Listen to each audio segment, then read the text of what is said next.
Halo guys, kita dari kelompok 1 yang beranggotakan saya sendiri, Tria Oktarisa, Jihan Nona Washifa, dan Citra Puspitasari Handayadi. Di sini, kami mau ngamatin perilaku gajah untuk memenuhi tugas ekologi yang diampu oleh Pak Iksan. Nah, gajah yang kita amati itu merupakan gajah Sumatera yang ada di Gembira Loka. Gajah Sumatera adalah salah satu subspesies dari gajah Asia. Pada tahun 1847, gajah ini diberi nama Elephas maximus, subspesies sumatranus. Subspesies gajah Sumatera memiliki ukuran tubuh yang lebih kecil jika dibandingkan dengan gajah Afrika atau gajah Asia yang lain. Klasifikasi gajah Sumatera yaitu termasuk Kingdom Animalia, Phylum Chordata, kelas Mammalia, ordo Proboscidae, famili Elephantidae, genus Elephas, spesies Elephas maximus, subspesies Elephas maximus sumatranus. Gajah Sumatera menjadi subspesies gajah Asia yang masih tersisa di dunia dengan status terancam punah. Gajah Sumatera termasuk dalam satwa dilindungi menurut Undang-Undang Nomor 5 Tahun 1990 tentang konservasi sumber daya alam hayati dan ekosistemnya dan diatur dalam peraturan pemerintah yaitu PP 7 tahun 1999 tentang pengawetan jenis tumbuhan dan satwa. Populasi gajah Sumatera saat ini berkisar 1.600 hingga 2.000 individu yang tersebar di Provinsi Aceh, Sumatera Utara, Riau, Jambi, Sumatera Selatan, Bengkulu, dan Lampung.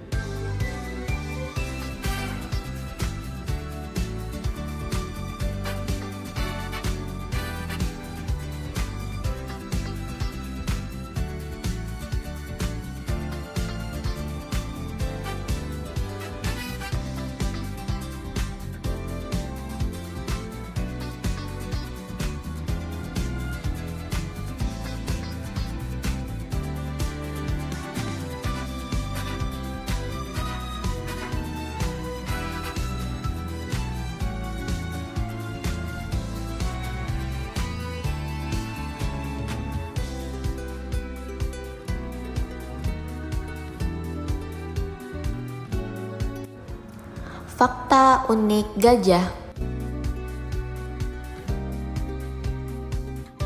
Mengibas telinga.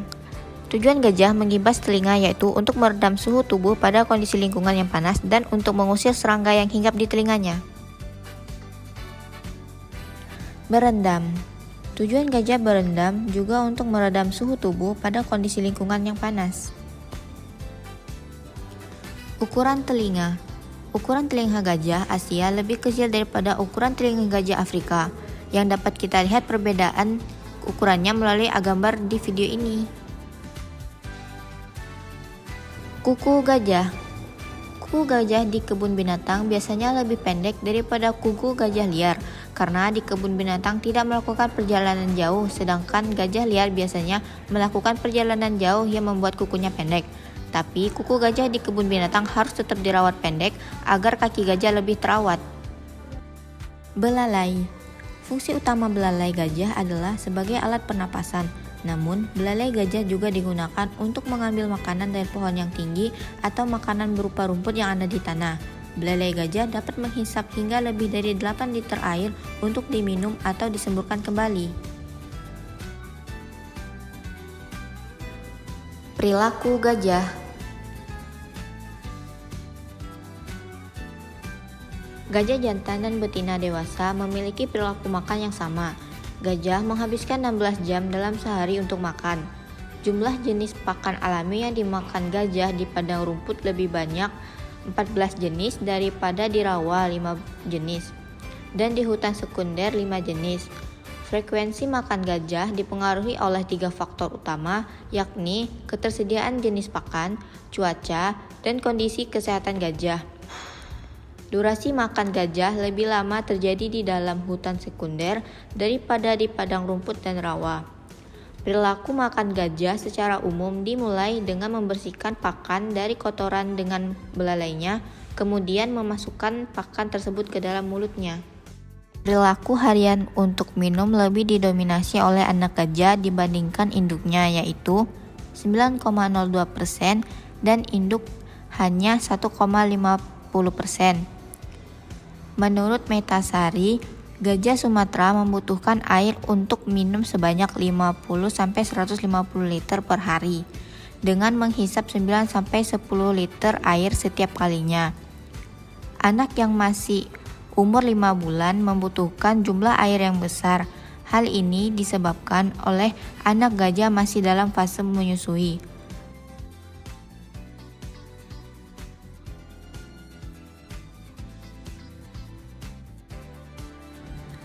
Gajah memiliki otak yang besar sehingga gajah dapat mengingat lokasi makanannya. Seperti pada kebun binatang, gajah akan berpindah tempat jika makanannya di satu tempat sudah habis.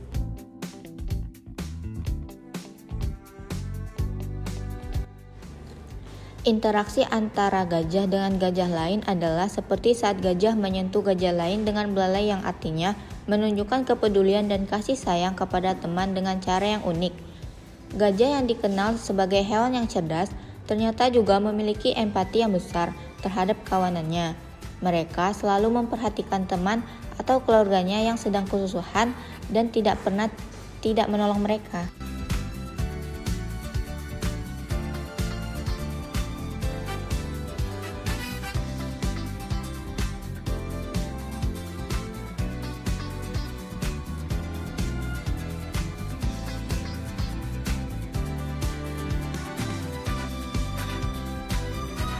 Dr. Samantha Ward, seorang ilmuwan kesejahteraan satwa kebun binatang di Fakultas Ilmu Hewan, Pedesaan, dan Lingkungan di Nottingham Trent University, mengatakan beberapa spesies hewan telah lahir dan dibesarkan di kebun binatang sehingga mereka telah terbiasa dengan kehadiran manusia. Pengunjung kebun binatang juga merupakan bagian dari lingkungan hewan di kebun binatang yang tidak dapat mereka kendalikan dan oleh karena itu dapat menimbulkan stres. Meskipun beberapa spesies tampaknya menunjukkan kemampuan beradaptasi yang baik terhadap kondisi pengunjung yang berubah-ubah. Dalam pengamatan kali ini, interaksi ibu dan anak yang kita dapat yaitu anak gajah sedang menyusu pada ibunya. Fase menyusui anak dapat terjadi setiap waktu. Proses anak gajah ketika ingin menyusui anak akan mendekati induknya dan melakukan gerakan membuka mulut dengan belalai diangkat ke atas, lalu menghisap puting gajah induk. Pada proses tersebut, anak gajah membutuhkan waktu dengan durasi 1-3 menit dalam sekali menyusui.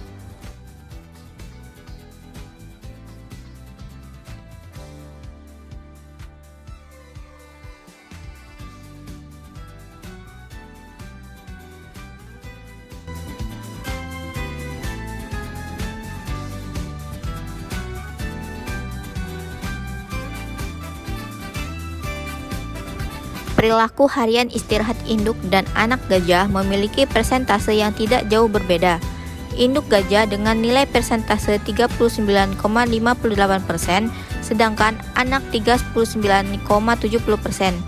Faktor yang dipengaruhi yaitu induk gajah memiliki sifat sosial yang sangat tinggi terhadap anaknya. Induk akan mendekati anak dan senantiasa menunggu saat anak tertidur. Induk gajah akan secara eksklusif merawat anaknya hingga mencapai 6 bulan pertama setelah melahirkan. Perilaku istirahat yang dilakukan induk dan anak gajah lebih banyak pada malam hari dalam kandang.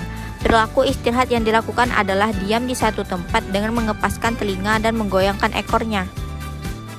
Sekian dari penjelasan kami tentang perilaku gajah. Terima kasih sudah menonton video kami. Sampai jumpa kembali.